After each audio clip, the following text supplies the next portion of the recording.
Congress BJP నేతలు నోరు తెరిస్తే పచ్చి అబద్ధాలు మాట్లాడుతున్నారని మంత్రి కేటీఆర్ అన్నారు. మతం పేరుతో రాజకీయం చేస్తున్నారని మండిపడ్డారు. నల్గొండలో నిర్వహించిన భారీ బహిరంగ సభలో ఆయన పాల్గొని కేంద్ర ప్రభుత్వానికి చురకలంటించారు. తెలంగాణ కట్టిన డబ్బులు తీసుకెళ్లి ఇతర రాష్ట్రాల అభివృద్ధికి వాడుతున్నారని మండిపడ్డారు. తాను చెప్పింది తప్పని రుజువు చేస్తే మంత్రి పదవికి రాజీనామా చేస్తానని అన్నారు. లేకపోతే కిషన్ రెడ్డి కేంద్ర మంత్రి పదవికి రాజీనామా చేయాలని కేటీఆర్ సవాల్ విసిరారు.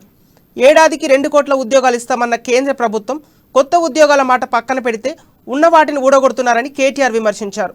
ప్రభుత్వ రంగ సంస్థలను ప్రైవేట్ పరం చేసి ఎస్సీ ఎస్టీ రిజర్వేషన్లు తుంగలో తొక్కుతున్నారని మండిపడ్డారు.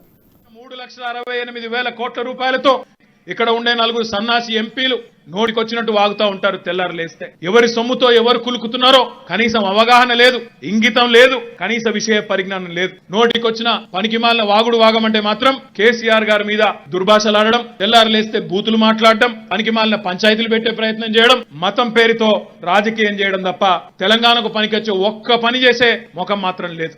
నేను సూటిగా అడుగుతా ఉన్నా, ఈరోజు మాట్లాడే భారతీయ జనతా పార్టీ నాయకులను, కేంద్రంలో ఉండే మంత్రులను, కేంద్రంలో ఉండే ఇతర ఎంపీలను, ఇతర నాయకులను ఎవరి సొమ్ముతో ఎవరు కులుకుతా ఉన్నారు? తెలంగాణ సొమ్ముతో